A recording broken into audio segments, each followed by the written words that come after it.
Hello Year 9 and hope you're all well, and welcome again to yet another exciting lesson brought to you from Mrs Nibs's spare room, where she's now getting quite used to speaking a whole load of gibberish in making your PowerPoints. Well done again for those of you still doing them. Great success. In fact, actually, in terms of departments, we're getting more than anyone else, and I'm really appreciating the feedback that you're giving. So huge well done, and keep it going. Especially as the weather's getting really hot now. In fact, you might even be able to hear my fan whirring in the background, so if you can hear a strange noise, I apologise, that's what it is, but I didn't really want to melt today.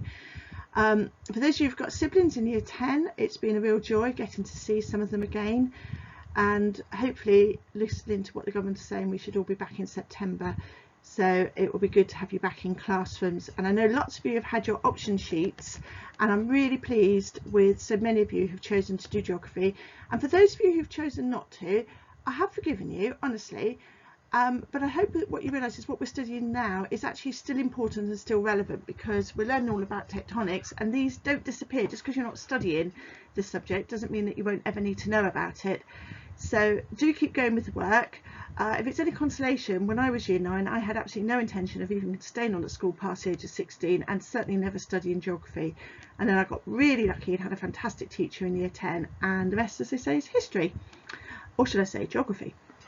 So moving on to today's lesson, we're looking still at natural hazards, and if we just want to do a little bit of a recap first, I thought we'd have a bit of a game of trying to think about some of the letters that we could use as starters to come up with either a key term or a sentence describing either, as I say, a key term or a process or a key fact. So your H might be Haiti, and then you might just say Haiti earthquake in 2010 and maybe write the magnitude of it.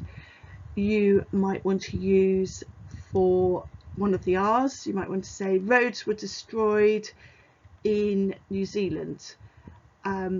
Choose anything that you want. Just try to think about a word that you could use.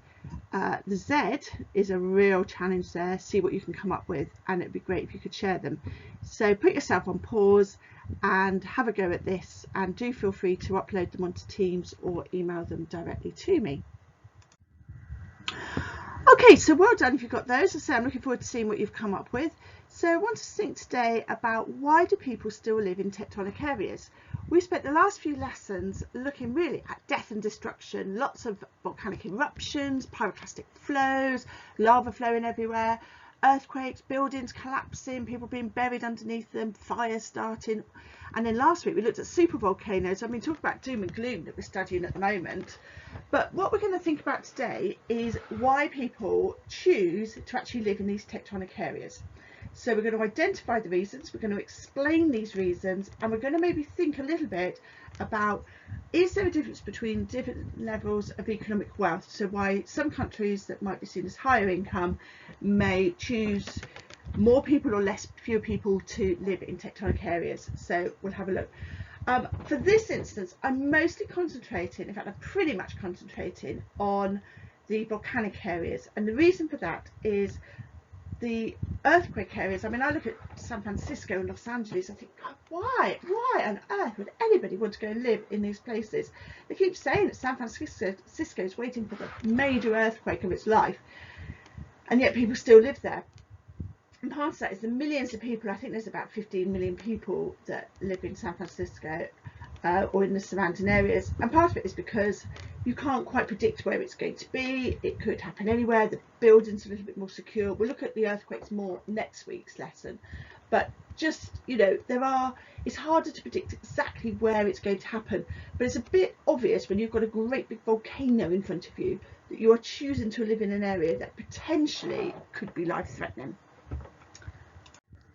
So as always, just putting it into context as to where we are, you can see here that we're really racing through everything now. Well, I say racing through, we're on lesson 11, but we're now looking at living in hazardous areas. So this week we're going to think about living in these areas, and next week what we're going to think about is how people manage to live in these, how they survive, and the sort of buildings and monitoring and prediction.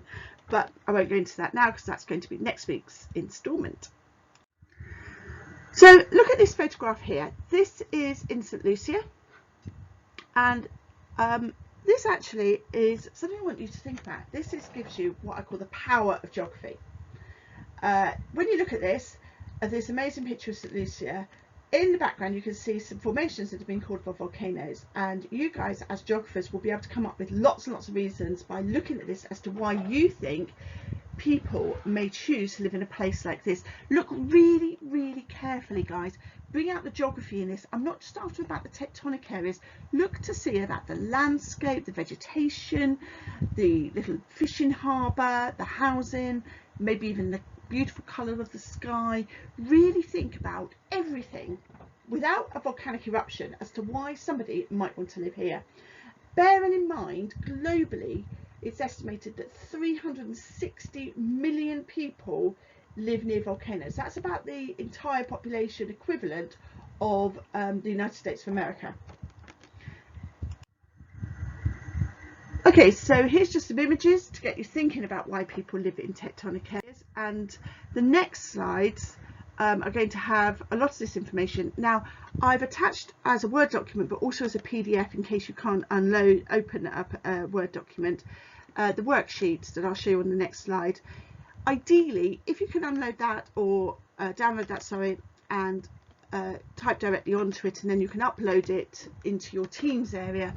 If you can't, write it on a piece of paper or into your book, whatever it is that you've been using, and if you can take a photograph of it and then upload it into Teams, that would be fantastic.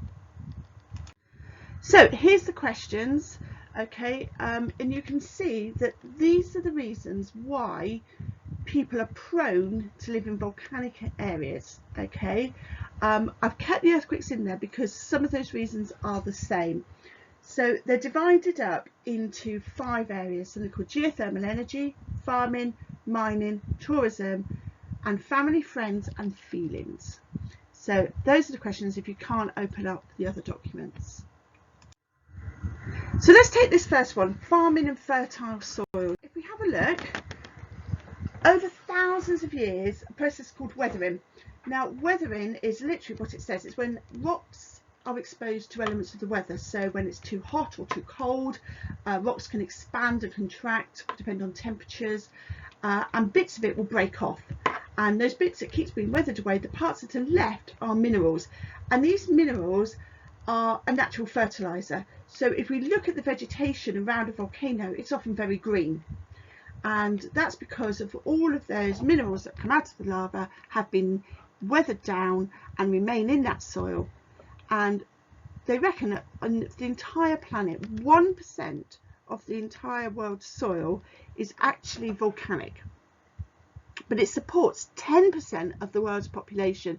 So that's a really important reason why people are going to live there. If you can support, if 1% of the planet's surface can support 10% of the world's population, bearing in mind we all need food to survive, then it's got to be very, very fertile soil.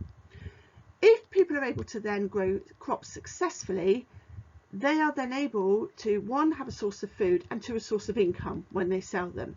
So there's 2 very clear reasons, okay. Fertile soils means that people have enough food and they can then make money. That's called social and economic. Social is the fact they can feed themselves, economic is the fact they can make money. There is a downside. Sometimes the lava and ash, when it erupts from the volcanoes, it will cool livestock and destroy the crops and vegetation. Now, people who live in that area believe it is worth the risk. Over the years that they will get that natural fertilizer, they think that it is more beneficial to be able to grow those crops there and to live and have their livestock than take that risk of that volcano happening to erupt and destroy everything. Okay, the second reason is something called geothermal energy. Now, geo is earth and thermal is heat. So what we're looking at here is getting power via heat from the earth, and it's because there are certain places within the earth's crust where the crust is very, very thin. And where it is very, very thin, Iceland is a classic example, because if you remember from the work we did on Iceland a couple of weeks ago, that is at a constructive plate margin where the plate's being pulled apart and new crust is forming. Now that new crust forming is very, very thin in comparison to the crust that used to be there. And because of that, that means that the heat below the crust is really, really quite close to the surface. Another example is New Zealand.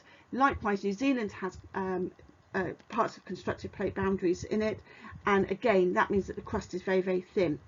Now as a result, places like Iceland, 30% of all of its electricity is being produced by geothermal energy.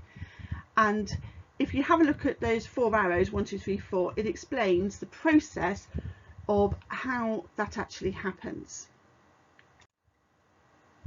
So the other thing that's important about geothermal energy is it's renewable. It's not going to run out. Some people will call that sustainable energy. And you spent time at the beginning of year 9 looking at that global futures topic and understanding about the enhanced greenhouse effect, not the normal greenhouse effect, which we need to stop the world plummeting to be about minus 18 degrees all the time. Although on a day that's as hot as it is today, whilst I'm making this recording, minus 18 at the moment sounds quite good. But this idea that the enhanced greenhouse effect, where we are emitting more carbon dioxide and methane and other gases up into the atmosphere and trapping that heat and heating up the Earth's planet, well, if we can produce electricity without causing any more greenhouse gases, then that has to be a good thing. And we're also not going to run out of this heat in the Earth's crust. It not just creates electricity, it also heats up water. And there are some places where if you take the capital of Iceland, Reykjavik, that the hot water is pumped around the city, and apart from the cost of actually the sort of putting the pipes in place, it means that the hot water is pretty much free. So whereas we're all having to burn gas to get our gas central heatings up, for example, for our boilers, most people in Iceland don't have to worry about that at all. They're getting the water straight hot. Okay, so the next factor is mining.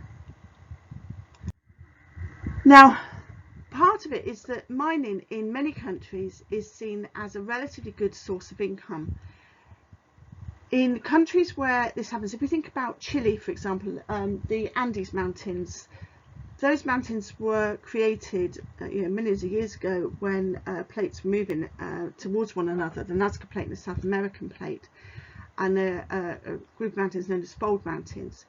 And as a result, huge amounts of different products, so for example sulfur are found there, but also lots of minerals such as diamonds come up, precious metals, they come up in certain places. And you may recall, gosh, I can't remember how many years ago now, probably about 5 or 6 years ago, the Chilean 33. There were some miners in Chile that got trapped deep down into that mine, and they were all rescued, but they were there from about August to about October because the mine collapsed and they had to drill down quite deep to get these miners out. So that gives you an understanding it's quite a dangerous environment to work in. But in some countries it's actually very well paid. Now $6 a day doesn't sound a lot, but actually in comparison to what you would be earning maybe in a coffee plantation, that is a good source of income. That actually puts people into a middle income bracket in those countries. So they can afford to feed their families, they can maybe afford to run a car or a bike, they have fresh water, they can maybe afford some medical bills. All of these things that actually help them in order to be able to develop economically and socially. So really, really crucial things. So they'll take the risk because the money is better. So the other things you need to think about is it's not just the active volcanoes, some of the extinct volcanoes and dormant volcanoes as well will have them, but it's a dangerous environment if you're still working in an active volcano. So what do we actually want sulfur for? Well, in Indonesia, it has some of the biggest sulfuric lakes in the world. Now, sulfur, too much of it is quite bad for you, but actually parts of the sulfur are used to bleach our sugar, used to make matches, medicines and a fertilizer. So it's actually a very, very useful product. Now, just to put it then in the context as to the disadvantages of it, and I want you to think about these disadvantages on all of these because we're going to consider this at the end as to, should people actually be living here. One, okay, their income is reasonably good, but actually the miners can afford little protective clothing. That's seen as quite expensive.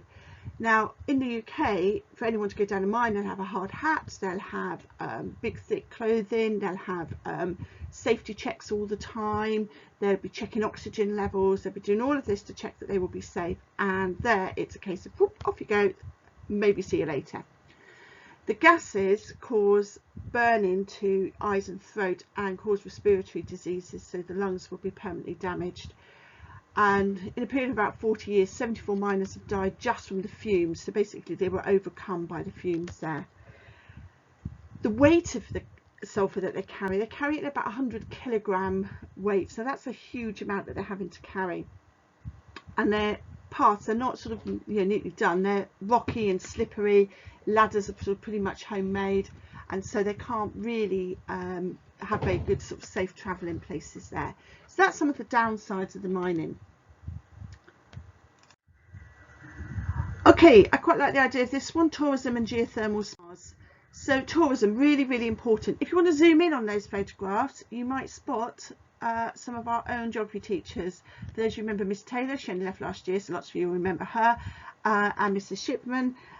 You will see them both there when they took a group of sixth formers to Iceland. And can I really thank you for those of you who sent me photographs and told me about your trips to Iceland. I think I mentioned that last week, but you've continued to make me very jealous. So tourism is majorly important. They bring in a huge revenue that's going to benefit the locals and then eventually the countries they live in.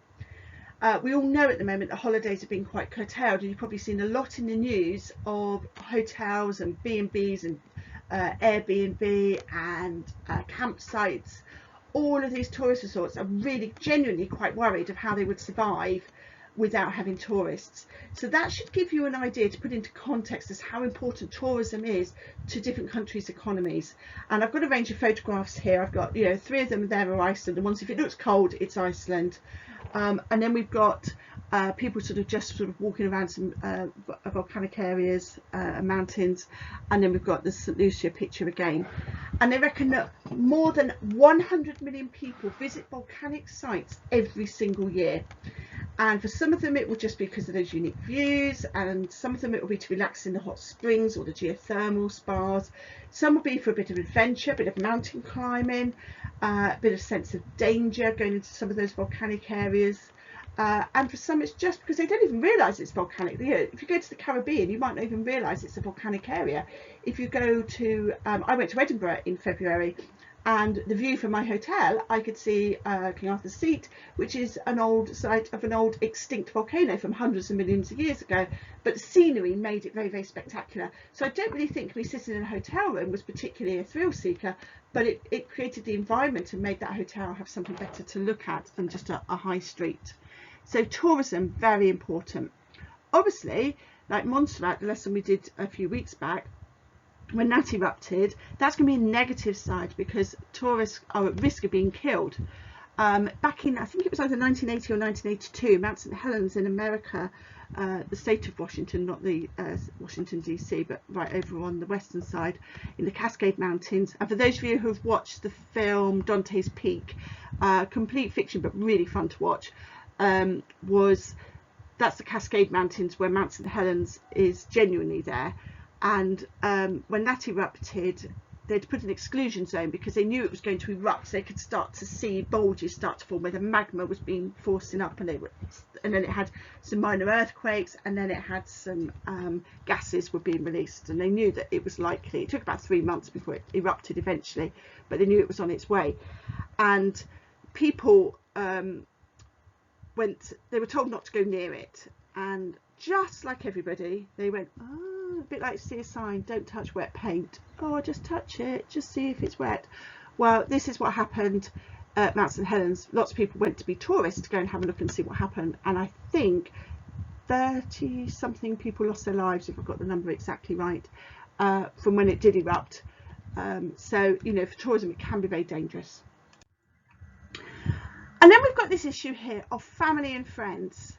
Okay, and the fact that people tend to want to live near where people they know. So I've just spotted a typo in that. I should say it is often cheaper and easier to stay. People want to stay where they are familiar with. So they will either stay there because they don't think, you know, it's fine, it's just a volcano. You know, I've lived with it for my entire life, generations, no one's seen it erupt, we'll get enough warning, it will be fine. It could be that they can't actually afford to go anywhere else. It could be that they've grown up in that area and their whole family, maybe it's from a small town. You know, when we looked at Montserrat and their population, generations have lived there. And if you say to people, actually, we think it might erupt, could you just go and move somewhere else? They're not going to. So a sense of feeling is very, very important, and actually shouldn't be downplayed.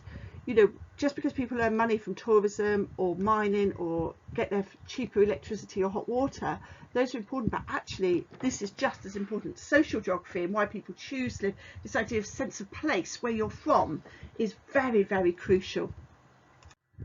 Okay, so a bit of a slightly different thing here of what I want you to think about. I want you to think about those 5 reasons and try and create your own sort of pie chart. So the 5 reasons: we had mining, we had family and friends, we had tourism, we had farming, and we had geothermal energy. And I kind of want you to draw, I'm going to have a go at trying to draw it here myself, your own attempt at a pie chart. Okay, so imagine that you'll use a ruler and do it properly. So imagine that I thought the most important reason was, say, farming. Okay, without a doubt, I think farming is the most important. So I'm going to think it's so important that it's not an equal 5th, but I think about 1/3 of the reason is there, and then I would write farming. But obviously you would do it much better. Okay, and then I might think, actually, tourism is so important as well, so I might write tourism. I'm not going to keep writing it because you'll get bored watching me do it. And then maybe geothermal energy, I think, oh, that's not that important. Mining, gosh, yeah, I don't really care about the mining. A woman can only have so many diamonds. Okay, and then I will label it up in each of these. But do your thoughts, this is all about you. What I want you to think is, can you draw 2 pie charts? A real challenge. And I want you to think about this. Would it be different if you were in a high income country, or would it be different if you were in a low income country? So if you had lots of different jobs, higher income, greater choice, better education, better healthcare, would your pie chart look different to whether you were a country that are very, very low income? What priorities would you change? Okay, so say that's a real challenge there for you to think of. So put yourself on pause, and that will take a while to do. And then finally, do you think we should continue to live and work in tectonic areas? And I want you to just have a bit of a debate amongst yourself, you know, maybe argue with yourself in the bedroom, probably better than argue with your parents or brother or sister, and come up with all the reasons why you think people should still live there and all the ideas they shouldn't, and weigh up what do you think is best. And when you have this sort of argument, it's on the one hand this, but on the other hand that. And we sometimes have sentences, to what extent do you think people should live there? So you're not saying completely, absolutely 100%, every single person of those 360 million people should live there. In fact, hang it, let's all go, 7 billion people in the world, let's all go and live in volcanic areas. Okay, it's about weighing up the advantages for groups of people against the disadvantages for those groups of people. Now, I want you to really think about this, because the last question in the quiz is a bit different. Is I want you to be thinking there is no right or wrong answer for the last question in the quiz. So basically, if you complete it, you will get a mark. But I want you to give a reason. So it's a text answer, but it's not matched up. You don't have to have the perfect answer. I just want you to put an answer in it, and I can read it. It all gets put onto a spreadsheet, and I can see everybody's answers. So really think about this very, very carefully as to what you think it should be. And then finally, as I mentioned, the quiz link as always. Guys, just a very quick thing. Last week I did suggest you watched a 2-hour film. I hope you did watch it, and if you did, you enjoyed it. But that means it is impossible for you to have done the work and completed the quiz that quickly. Some of you, I think it was within 20 minutes of me putting the quiz live, some of you had completed it. Now, I needed you to go through and do that work, so you would have even had to do some research. If you chose not to watch the film, you need to do the research, and that's why some of your scores are getting a bit low, because I think you're just thinking, if I just do the quiz, I get it over and done with. Okay, it's great, and I'd rather you did the quiz than not, but do it when you've done this work.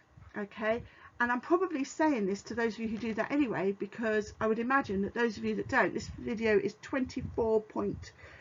nearly 25 minutes at this very second, so there's no way that if you've answered it in less than 25 minutes, I know you've not watched the film. I'm waffling, it's hot, it's Friday afternoon, it's going to be Monday for some of you when you see this. Have a fab week, and see you for next week's lesson. Take care, bye.